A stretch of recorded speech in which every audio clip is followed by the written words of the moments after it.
السلام علیکم جی. جی جی وعلیکم السلام. جی میں فریدہ بات کر رہی ہوں سر, آپ کیسے ہیں؟ ٹھیک ہے جی جی, کیا سوال ہے آپ کا؟ جی میرا سوال ہے جی, میں ایک میں ہوں اوورسیز پاکستانی ہوں. میں نے 91 میں ایک پلاٹ خریدا تھا G11-2 میں, اور میں جب باہر چلی گئی تو اس پہ قبضہ ہو گیا. جب میں واپس آئی تو مجھے پتا چلا کہ CDA اور فیڈرل ہاؤس فاؤنڈیشن تھی کوئی, انہوں نے مل کے کسی اور کو بیچ دیا. جب میں ان اداروں کے پاس گئی تو انہوں نے آئیں بائیں شائیں کر کے مجھے ٹال دیا, اور اسی طرح سے دوسرے اداروں میں بھی گئی, وفاقی محتسب میں بھی گئی, انہوں نے بھی مجھے آئیں بائیں شائیں کر کے ٹال دیا. تو میں چاہ رہی ہوں جناب اگر مجھے یہ میرا گھر واپس مل جائے.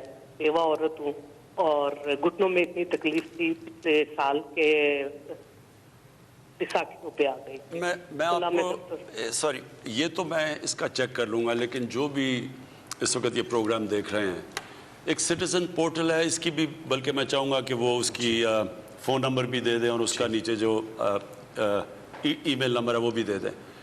میں چاہوں گا کہ کسی کی بھی زمینوں پہ قبضے ہوئے ہیں, آپ پلیز اس کے اوپر ہمیں وہ اپنا پتہ اور سارا وہ ڈیٹیلز دے دیں, اور انشاءاللہ ہم ایک ایک زمین کے اوپر پھر پوری انویسٹیگیشن کر کے, اور اگر آپ کا جائز کلیم ہے تو آپ کو واپس دلوائیں گے. جی, آپ اپنے یہ ایپ ڈاؤن لوڈ کر سکتے ہیں, ویب سائٹ پر جا سکتے ہیں, آپ کی اسکرین پر یہ معلومات آ رہی ہے, اور اگر آپ کو اس میں معاورت چاہیے ہو تو ایک ٹیلی فون نمبر بھی آپ کی اسکرین پر آ رہا ہے جو سٹیزن پورٹل کا ہیلپ لائن نمبر ہے, ان سے فون کر کے آپ ان سے بھی مدد لے سکتے ہیں. اور سوری میں ایک اور آپ کو چیز کہہ دوں کہ ہم اب جو انشاءاللہ اگست تک پنجاب کے شہروں میں اور پختونخوا کے شہروں میں تو کم از کم, اور یہاں اسلام آباد میں ہم سارا میپ کر رہے ہیں, اس کو سارے لینڈ ریکارڈز کو کمپیوٹرائز کر رہے ہیں, اور وہ جب کمپیوٹرائز ہو جائے گا تو یہ بڑا مشکل ہوگا لوگوں کے لیے قبضے کرنا, کیونکہ وہ سارا کچھ کمپیوٹر پہ آ جائے گا. اس وقت پرابلم یہ ہے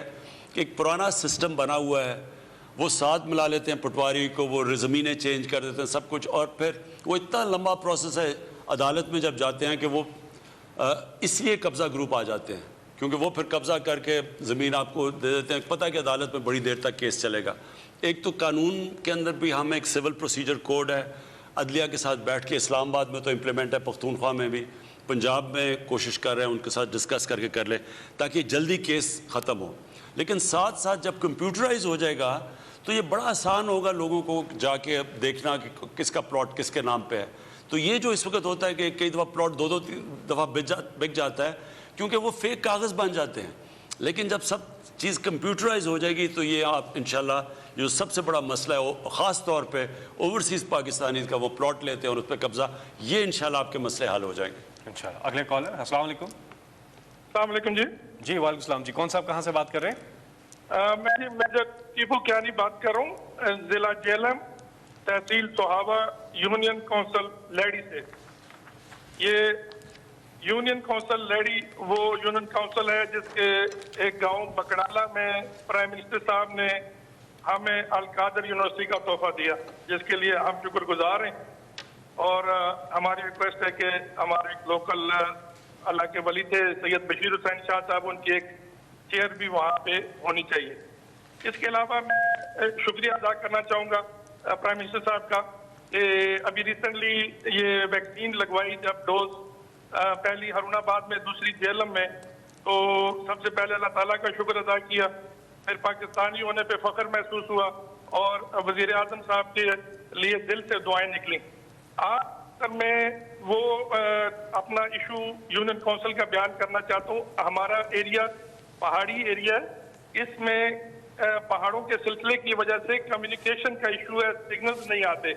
پوری یونین کونسل میں سگنلز کا ایشو ہے. ہمارے زیادہ تر لوگ اوورسیز پاکستانی اور افواج پاکستان اور ڈیفنس ریلیٹڈ اسٹیبلشمنٹس میں کام کر رہے ہیں. انہوں نے اپنے کت اینڈ کن, اپنے فیملی ممبر سے جب رابطہ کرتے ہیں تو وہ ایشو بن جاتا ہے. وہ گھر والوں کو باہر جانا پڑتا ہے کسی اونچی جگہ پہ سگنل کی تلاش میں. وہ جو ایک ٹیلی کمیونیکیشن کمپنیز ہے وہ کچھ اکنامیکلی شاید وائبل نہیں سمجھتی. تو پرائم منسٹر صاحب سے یہ ریکویسٹ ہے کہ وہ پاکستان ٹیلی کمیونیکیشن اتھارٹی کو پابند کریں کہ کائنڈلی یہ ان کو کہا جائے کہ وہ ادھر بوسٹر لگائیں, جس سے یہ پوری یونین کونسل کا ایک جو اتنا دیرینہ اس دور میں کمیونیکیشن کا ایشو ہے اوکے، اب میں صرف ایک چیز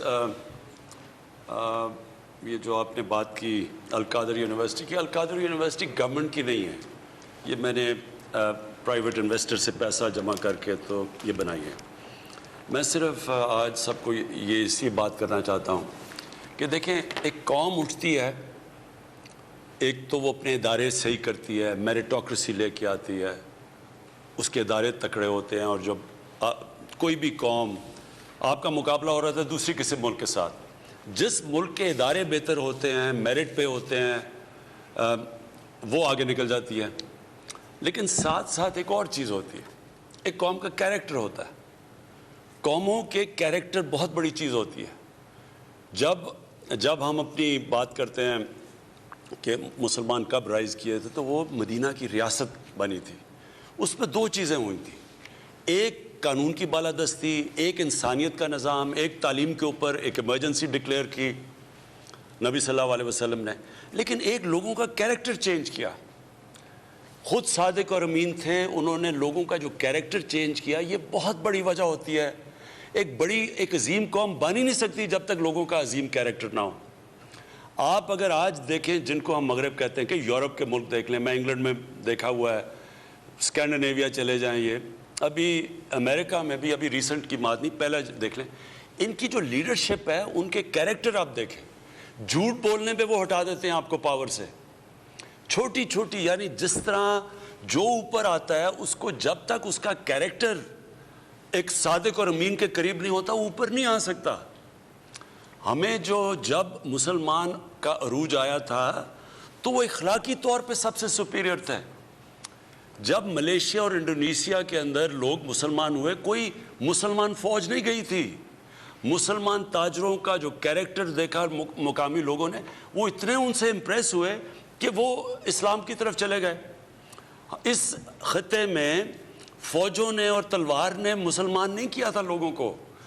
ہمارے وہ بزرگان دین، جس طرح لاہور کے داتا صاحب تھے، جس طرح نظام الدین اولیاء تھے دلی میں، جس طرح خواجہ معین الدین چشتی سندھ کے اندر، بابا بلے شاہ، بابا فرید، یہ وہ لوگ تھے جو ایک عظیم انسان تھے، سچے لوگ تھے، انسانیت سے پیار کرنے والے لوگ تھے. تو لوگ ان کو دیکھ کے اسلام کی طرف آئے تھے. ہمارا اس وقت سب سے بڑا مسئلہ یہ ہے کہ مسلمان جو لیڈرشپ ہے دنیا میں، آپ چلے جائیں، آپ ان کو کمپیئر کر لیں اور جن کو ہم کافر کہتے ہیں ان کو کمپیئر کر لیں. آپ ہمارے یہ جو دو فیملیز نے اس ملک پہ حکومت کی ہے، ان کے پاس پیسہ دیکھ لیں کتنا ہے، اور برطانیہ کے، پھر میں کہہ رہا ہوں پرائم منسٹرز کے بعد دیکھ لیں کتنا پیسہ ہے. تو جب لیڈرشپ ملک میں جب وہ اخلاقیات کو تباہ کر دیتی ہے، وہ سارے معاشرے کو نیچے لے جاتی ہے. ایک قوم کبھی بھی، میں پھر سے آخری بات کہتا ہوں اس چیز کے اوپر، کہ جنگیں ہارنے سے قومیں نہیں تباہ ہوئی، نہیں تو جرمنی اور جاپان آج مٹ گئے ہوتے. ان کی تو ایک بلڈنگ نہیں کھڑی تھی. اور کبھی بھی معاشی بحران آتا تو قوم تباہ نہیں ہوتی. لیکن جب آپ قوم کی اخلاقیات ختم کرتے ہیں، جب اچھے برے کی تمیز ختم کر دیتے ہیں، جب کہتے ہیں جی اگر کھاتا تو لگاتا بھی ہے، پرائم منسٹر کو یہ کہتے ہیں، جب وہ وہ زرداری سب پہ بھاری، کوئی فکر نہیں کہ اس کے اوپر فیک اکاؤنٹس کا 100 ارب روپے کے کیسز، اور پتہ نہیں ان کے اوپر باہر مضمون چھپے ہوئے ہیں ان کی کرپشن پہ، دونوں لیڈرز کے اوپر. ہمارے آنے سے پہلے ان کے اوپر فلمیں بنی ہوئی ہیں BBC کے اوپر. تو جب ایک لیڈرشپ پہ اس طرح کے لوگ آتے ہیں، وہ کرتے کیا، وہ ساروں کو ہی کہتے ہیں کہ جی آوے کا آوا بگڑا ہوا ہے تو ہم ہیں ہی ایسے، ہم تو ہیں ہی کرپٹ. اور ایک ملک کا جب وہ کیریکٹر ختم کرتے ہیں، اصل میں سب سے بڑا ایک قوم کو تب نقصان پہنچتا ہے. لہٰذا میری کوشش یہ ہے کہ جو دنیا کے سب سے عظیم لیڈر تھے ہمارے نبی صلی اللہ علیہ وسلم، لوگوں کو ہم بتائیں ان کا کیریکٹر تھا کیا وجہ تھی کہ جو ان کے ارد گرد تھے سب لیڈر بن گئے. یہ تاریخ کا حصہ ہے. یہ چاہے آپ مسلمان ہوں یا نہ ہوں، آپ کو پتہ ہے کہ اس ٹائم پہ جو ان کے ارد گرد تھے سارے عظیم لیڈر بن گئے تھے. اور جو مدینہ کی ریاست جن اصولوں پہ کھڑا کیا گیا تھا، وہ کبھی ہم نے اپنے لوگوں کو بتایا وہ کیا اصول تھے، کیا وجہ تھی کہ وہ ایک دم اٹھ کے دنیا کی امامت کرنا شروع کیا. انہوں نے، وہی لوگ تھے، پہلے حیثیت کوئی نہیں تھی ان کی، وہی دنیا کی امامت کرنا شروع. یہ تاریخ کا حصہ ہے. لیکن یہ ہمارے لوگوں کو نہیں پتہ. انشاءاللہ اسکولوں کے اندر ہم 8, 9 اور 7, 8 اور 9 کلاسز کے اندر اب باقاعدہ لوگوں کو بتائیں گے ان کے کیریکٹر کا, ان کی تاریخ کا, یہ کیسے, یہ ایولیوشن کیسے. دین میں کوئی زبردستی نہیں ہے, یہ کوئی کسی کو زبردستی دین میں نہیں لا سکتا, لیکن ہم رول ماڈلز کا کیریکٹر تو بیان کر سکتے ہیں کہ وہ کیا کیریکٹر تھا ان کا, اور پھر وہ کیا پرنسپلز تھے مدینہ کی ریاست میں جو اٹھ کے وہ کہاں سے کہاں پہنچ گئے. یہ جب ہم سمجھ جائیں گے, ہمارے لوگ سمجھ جائیں گے, تو تب ساتھ ساتھ ہم باقی ادارے بھی ٹھیک کریں گے, اپنی معیشت کو بھی ٹھیک کریں گے. ہم انشاءاللہ ہمارا جو بہت بڑا اثاثہ ہے اوورسیز پاکستانی, ان کو اب صحیح طرح ابھی تک کبھی بھی ان کو ہم نے صحیح طرح اتنے بڑے اثاثے کو پاکستان کے فائدے میں استعمال نہیں کیا, بلکہ اچھا جی یہ ڈیول نیشنل ہے تو اس کو باہر ہی کر دو جی, جس طرح وہ کوئی غدار ہو گیا. تو ہم کبھی بھی ان کو بھی کھینچیں گے, لیکن ساتھ ساتھ ایک نیشن کا کیریکٹر بنے گا. ہمارے جو لیڈر تھے اس ملک کے, قائد اعظم محمد علی جناح, ان کے دشمن بھی کہتے تھے کہ صادق اور امین ہے. جی آپ کی کالز کا سلسلہ جاری ہے, نمبر آپ کی اسکرین پر بھی آ رہا ہے. اگلے کالر ہمارے ساتھ. السلام علیکم. جی وعلیکم السلام. جی کون صاحب؟ جی ریحان طاہر بات کر رہا ہوں رحیم خان سے. جی السلام علیکم خان صاحب. جی وعلیکم السلام. سر میں ریحان طاہر بات کر رہا ہوں رحیم خان سے, جنوبی پنجاب جو آپ نے بنانا ہے انشاءاللہ. سر میں ایک سوشل ورکر ہوں, اور کوئی بھوکا نہ سوئے مہم کلین گرین پاکستان پہ آپ کو دعائیں ہیں, آپ کے ساتھ ہیں, اور مشورے ہوں گے انشاءاللہ جو آپ کی ٹیم کو میں ضرور پیش کرنا چاہوں گا ٹھیک ہے اسٹیک ہولڈر. سر یہ ملک متحمل نہیں ہو سکتا نہ دھرنے کا, نہ جلسوں کا, نہ جلوسوں کا. ایک غریب کی زندگی کو بینگ اے سوشل ورکر ہم غور سے دیکھتے ہیں, قریب سے دیکھتے ہیں. یہ خدمت کے سفر میں ہم آپ کے ساتھ ہیں, لیکن اس کا کوئی رول بنائے, کوئی ریگولیشن بنائے کہ یہ ملک احتجاج کا متحمل ہو سکتا ہے. اس پہ ایک پالیسی بنے. کہ پی ڈی ایم میں اعلان کر دیا کہ جی ہم بجٹ کو منظور نہیں ہونے دیں گے. ایک غریب آدمی بہت پریشان ہے, اور ہم اس میں آپ کے ساتھ اس خدمت کے سفر میں, لیکن اس پہ ایک پالیسی بننی چاہیے جو آنے والے دنوں میں انشاءاللہ پاکستان کو مزید روشن کرے. جی دیکھیں میں نے کیونکہ میں ایک اسٹوڈنٹ ہوں ہسٹری کا اور پولیٹیکل سائنس کا بھی. آج ذرا ایک ملیشیا کو مہاتر محمد نے اٹھا دیا, لیکن وہ دیکھیں کہ وہ کیا انوائرمنٹ تھی جس میں وہ اٹھاتے گئے. ان کی جو 15-20 سال کی سٹرگل تھی, انہوں نے کیسے ملیشیا کو ایک لو انکم سے مڈل انکم ملک میں لے گئے. پھر ساؤتھ کوریا کے آپ دیکھ لیں کہ ان کا جنرل پارکس تھا, اس نے اٹھا کے کوریا کو کدھر سے کدھر لے گئے. ان کی سب چائنا کا آپ اسٹڈی کر لیں. دیکھیں مسئلہ ہمارا کیا ہے. ہمارا مسئلہ شروع ہوا ایک تو جب ملٹری گورنمنٹ کرتی ہے تو وہ بدقسمتی سے ان کو اداروں کو کمزور کر کے گورنمنٹ پہ آنا پڑتا ہے. عدلیہ کے اوپر کنٹرول کرنا پڑتا ہے, باقی اداروں پہ کنٹرول اپنے نیچے لانا پڑتا ہے. تو وہ جس طرح حکومت کرتی ہیں وہ پھر اپنے آپ کو جب جسٹیفائی کرتا ہے کہ نہیں ہم ڈیموکریٹس بھی ہیں, پھر ایک مصنوعی ڈیموکریسی بھی آتی ہے, وہ بڑا نقصان پہنچاتی ہے. لیکن جو ہمارے یہ جو 1988 کے بعد جو پولیٹیکل لیڈرز آئے, انہوں نے کیا کیا کہ انہوں نے بجائے اداروں کو مضبوط کرنے کے انہوں نے بھی کمزور کر دیے. اور پھر کیونکہ انہوں نے پیسہ بنا لیا, اب ان کا سارا مقصد یہ ہے کہ جو پیسہ بنا کے باہر لے کے گئے ہوئے ہیں, اس پیسے کو بچانا کیسے. پہلے انہوں نے نقصان پہنچایا پیسہ بنا کے, اب یہ نقصان پہنچا رہے ہیں اس پیسے کو بچانے کے لیے. تو یہ سارا بلیک میل, یہ ان کا مقصد یہ نہیں ہے کہ اب ان کو تو اگر ان کو معیشت کی پرواہ ہوتی تو آج تو ان کو ہمیں مبارکیں دینی چاہیے تھی. کیونکہ یہ جو فگرز ہیں, میں اس کے بعد صرف 1 منٹ حماد کو کہوں گا کہ آپ کو بتائیں کہ کیسے ہم آئے ہیں. یہ سمجھ رہے ہیں کہ ہم نے یہ سارا خود ہی, جس طرح وہ اسحاق ڈار بنا دیتا تھا کہ جی بڑا اچھا ہو گیا اور وہ فگرز کو چینج کرتا تھا, ہم نے یہ کہیں جب 0.5 ہماری گروتھ ریٹ تھی تو تب کیوں نہیں ہم نے چینج کی. تب تو کوئی نہیں, کسی نے نہیں کہا کہ جی آپ نے گروتھ ریٹ. تو یہ وہ بالکل میں آپ کو یقین دلاؤں گا کہ میں کبھی مانتا ہی نہیں ہوں کہ ہم جھوٹ لوگوں سے بول کے اپنی تعریف کروائیں. میں ابھی حماد کو کہوں گا آپ کو بتائیں, لیکن اس سے پہلے مسئلہ اب یہ آ گیا ان کا کہ یہ اب گھبرا گئے ہیں کہ ملک اب اوپر جانے شروع ہو گیا ہے. انہوں نے سب کو کہا ہوا تھا کہ آج گیا تو کل گیا, تو حکومت 6 مہینے میں گئی, 5 مہینے میں گئی, دسمبر میں گئی. جب حکومت نہیں گئی اور انہوں نے کہا جی یہ نااہل ہے, معیشت تباہ کر دی. اب ان کے مقابلے میں جو یہ چھوڑ کے گئے تھے, اور اللہ کا شکر ہے آج جدھر ہم کھڑے ہیں, میں آپ کو چیز دکھانا چاہتا ہوں. انہوں نے جو ہمیں قرضہ دے کے گئے تھے، جس کی جو بوجھ ہمارے اوپر پڑا ہوا ہے، یہ بڑا ضروری ہے آپ کو دیکھنا. یہ ذرا ایک غور سے دیکھ لیں. یہ 2016 سے پاکستان کا قرضہ دیکھیں کہ جو بیرونی ملک ہمارا قرضہ ہے، یہ جو ڈالرز ہم باہر سے جو اصل وزن پڑا ہوا ہے، جس کی وجہ سے IMF کے پاس جانا پڑتا ہے، یہ شروع ہوا ہے 2016 سے. یہ قرضہ جانا شروع ہوا ہے. یہ جب ہم آئے 2018-19 میں، یہ کیونکہ قرضہ لینا پڑتا تھا قسطیں دے رہے، آج یہ یہاں پہنچ گیا. یہ ذرا دیکھیں کہ یہ آج سب سے کم قرضہ لیا ہے ہم نے کتنے سالوں کے بعد. یہ ذرا دیکھ لیں. اس کا مطلب کہ جو بیرونی ہم نے، وہ گورنمنٹ آئی ہے جس نے اپنے قرضے واپس کیے ہیں، اور ہمیں اب قرضے لینے کی کم سے کم ضرورت پڑ رہی ہے. اور اس لیے یہ ذرا سارے گھبرائے ہوئے ہیں کہ یہ کسی طرح اب تو گورنمنٹ اب پھر سے اکٹھے ہو جاؤ، کسی طرح گورنمنٹ کو گرا دو. لیکن یہ بہرحال کامیاب نہیں ہوگا. میں چاہوں گا کہ حماد آپ پلیز صرف تاکہ لوگوں کو سمجھ آ جائے کہ یہ جو گروتھ ریٹ آئی ہے تقریباً 4%، یہ کس کے اوپر بیس کی گئی ہے. تو حماد پلیز بتائیں. شکریہ وزیر اعظم صاحب. یہ جو ہمارا نیشنل اکاؤنٹس کا سسٹم ہے، یہ اقوام متحدہ کا سسٹم ہے. 26 ایجنسیز اس کے اندر اپنا ڈیٹا فیڈ کرتی ہیں حکومت کی، اور اس کے 24 سب سیکٹرز ہیں جن کا تمام کے گروتھ کے جو ڈیٹا ہے وہ ہمارے پاس موجود ہے.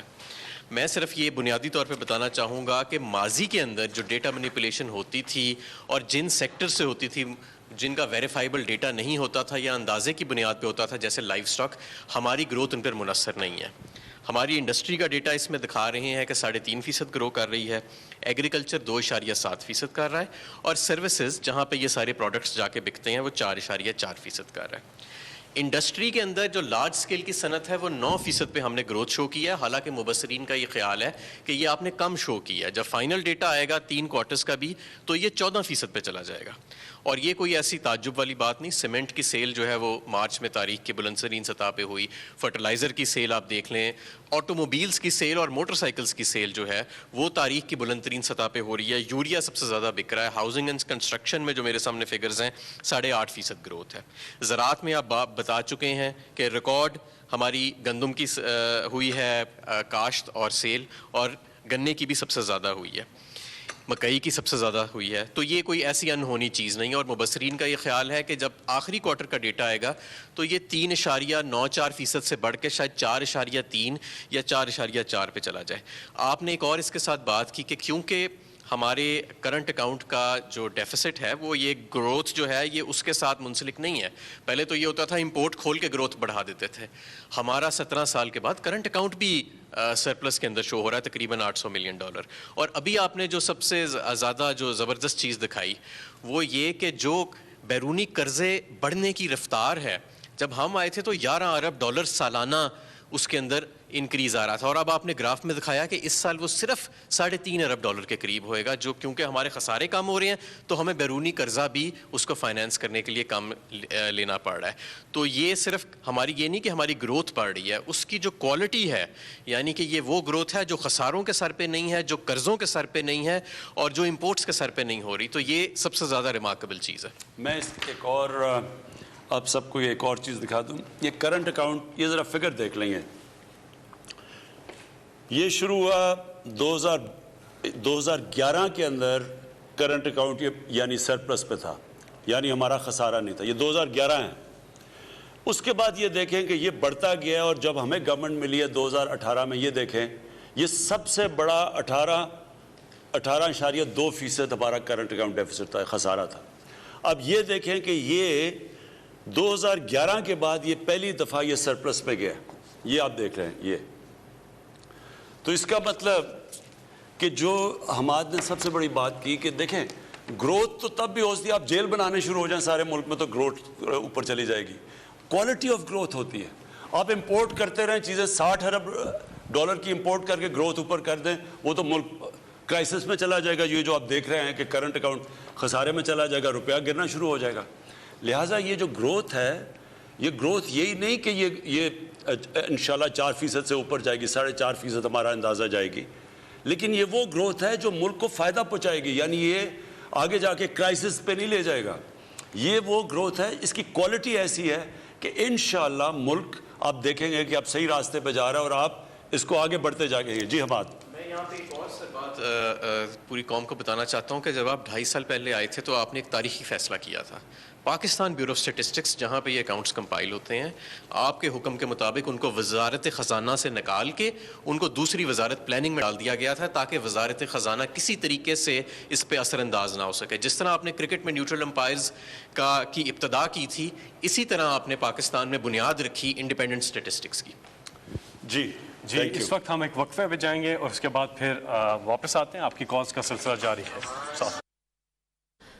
آپ کا وزیر اعظم آپ کے ساتھ. وزیر اعظم عمران خان ٹیلی فون پر عوام کے سوالات کا براہ راست جواب دے رہے ہیں. ان کا کہنا تھا کہ صوبوں کے اندر پانی کی تقسیم کا بہت بڑا مسئلہ ہے. سندھ حکومت کو رینجرز کی خدمات دینے کو تیار ہے. انشاءاللہ میں آپ کا نوٹ کر لیں گے، آپ کو جو بھی ہم کر سکے کریں گے. جی آپ کے لیے. جی پرائم منسٹر صاحب، اس سے ملتا جلتا ایک اور سوال آیا. انہوں نے بھی بتایا کہ حالات ایسے نہیں ہیں کہ وہ افورڈ کر سے. یہ سوال سوشل میڈیا پر ایک نہیں کئی دفعہ آیا ہے کہ یہ بتائیں کہ مہنگائی جو ہے اس پہ کیسے قابو پائیں گے. مہنگائی جو ہے اس سے ہمارے بہت برے حالات ہیں اور ہمیں آپ میں امید تو نظر آتی ہے لیکن مہنگائی جو ہے وہ کم نہیں ہو رہی. میں اپنی قوم کے سامنے پہلے بھی اس کے بار بار جواب دے چکا ہوں. دیکھیں یہ مجھے سب سے زیادہ چیز جو رات کو اگر مجھے نیند نہیں آتی تو اسی چیز پہ آتی ہے، مہنگائی کے اوپر. اور مہنگائی خاص طور پہ ان چیزوں پہ جو کہ عام آدمی استعمال کرتا ہے. گھی ہے، آٹا ہے، چینی ہے، دالیں ہیں. یعنی یہ ایک عام آدمی کی جو استعمال کی چیزیں جب یہ مہنگی ہوتی ہیں تو یہ اس کا بہت زیادہ بوجھ پڑ جاتا ہے ان لوگوں کے اوپر جو کہ تنخواہ دار ہیں، جو کہ مزدور ہیں. اور یہ ایک قوم جو اپنے ان لوگوں کا دھیان نہ رکھ سکے وہ سویلائز قوم نہیں ہوتی. میں کبھی بھی ایک قوم کو اگر آپ نے جائزہ لینا ہونا کہ قوم کتنی سویلائز ہے، مہذب معاشرہ کیا ہے، تو جتنی اس میں زیادہ انسانیت ہوتی ہے. کبھی بھی آپ ایک قوم کے امیر لوگ کیسے رہتے ہیں اس پہ قوم کے اوپر نہ فیصلہ کریں کہ وہ قوم کدھر کھڑی ہے، اس کے غریب لوگ کیسے رہتے ہیں. تو میرے لیے یہ سب سے بڑا رائے ہے کیونکہ یہ مہنگائی ایک ایسی چیز ہے اور خاص طور پہ یہ جو کھانے پینے کی چیزوں پہ. لیکن میں آپ کو صرف یہ یقین دلانا چاہتا ہوں کہ یہ جو ہم اس کا طریقہ سب سے بڑا یہ ہے کہ ہم اپنا جو ایگریکلچر ہے، زرعی اصلاحات صحیح کریں، کسانوں کی مدد کریں تاکہ پیداوار بڑھ جائے. جتنی پیداوار بڑھتی جائے گی اتنی مہنگائی آپ کی کھانے پینے کی چیزوں کی کم ہوتی جائے گی. اور اس کے لیے جو ہم اب کسان کارڈ لے کے آ رہے ہیں یہ بڑی خاص چیز ہے. ہمارا جو تقریباً 65% کسان ہے وہ 5 ایکڑ کی زمین سے کم اس کے پاس زمین ہے. تو چائنا نے بھی جب غربت کم کی تھی انہوں نے ان لوگوں کی مدد کی تھی. اب ان کے پاس اتنے وسائل نہیں ہیں کہ یہ اپنی زمین پہ پیسہ خرچ کر سکیں، پیداوار بڑھا سکیں. تو اس کے لیے ہم کئی قدم اٹھا رہے ہیں. ایک ورکرز ٹرین کر رہے ہیں اس سیکٹر میں، ٹرینڈ ورکرز پرائیویٹ سیکٹر سے لے کے جو جائیں گے اور کسانوں کو نئی ٹیکنیکس کا بتائیں گے، یہ چھوٹے کسانوں کو. پھر ان کے لیے کسان کارڈ آیا ہے جو کہ ان کی مدد، ان کو سبسڈائز، ان کو کم خرچوں پہ کھادیں دے گا، ان کو کریڈٹ دے گا. جو ابھی وہ آرتی کے پاس جانا پڑتا ہے، بڑا پیسہ خرچ کرنا پڑتا ہے، ان کے لیے کیڑے مارنے والی دوائیں، یعنی ان کی مدد کریں گے کہ وہ پیداوار اپنی بڑھائیں. تو اس سے ہوگا جیسی جیسی پیداوار بڑھتی جائے گی چیزوں کی قیمتیں ویسی نیچے آ جائیں گی. اگر ہم گندم کی پیداوار 10% بھی بڑھا دیں تو پاکستان میں اتنی گندم ہو جائے گی کہ ویسے ہی آٹے کی قیمت سٹیبل ہو جائے گی جا کے. تو میں لیکن آپ کو اس کی 2-3 وجوہات ہیں. ایک تو یہ ہے کہ ہمارے پاس کمی ہو گئی پچھلے سال گندم کی. 40 لاکھ ٹن گندم ہمیں باہر سے امپورٹ کرنی پڑی. باہر گندم زیادہ مہنگی تھی. اور میں جب گندم مہنگی ہوتی ہے باہر سے تو یہ ہو ہی نہیں سکتا کہ پاکستان کی گندم مہنگی نہ ہو، یعنی ہمارا آٹا مہنگا نہ ہو. دوسری چیز یہ جو ہم چیز کر رہے ہیں آپ کے کسانوں سے سیدھا ڈائریکٹ اٹھا کے ریٹیل، یعنی جو شہروں میں ان کی پیداوار آئے، اس سے بہت زیادہ قیمتیں نیچے آ جائیں گی. یہ بھی ایک طریقہ ہے. اس میں ایک سٹوریج علیحدہ ہو تاکہ وہ اپنی چیزیں سٹور کر سکیں. ٹرانسپورٹیشن ہے. پھر وہ ڈائریکٹ یعنی جو بیچ میں پیسہ بنتا ہے وہ نہ بنے، وہ کسان کا بھی فائدہ ہو اور سستی چیزیں ملیں شہر میں. لیکن میں آپ کو صرف ایک چیز بتانا چاہتا ہوں کہ 1 سال میں دنیا میں کیا ہوا ہے. اب ہم جو چیز امپورٹ کرتے ہیں وہ تو باہر سے آتی ہے، اور ادھر کیا ہوا ہے.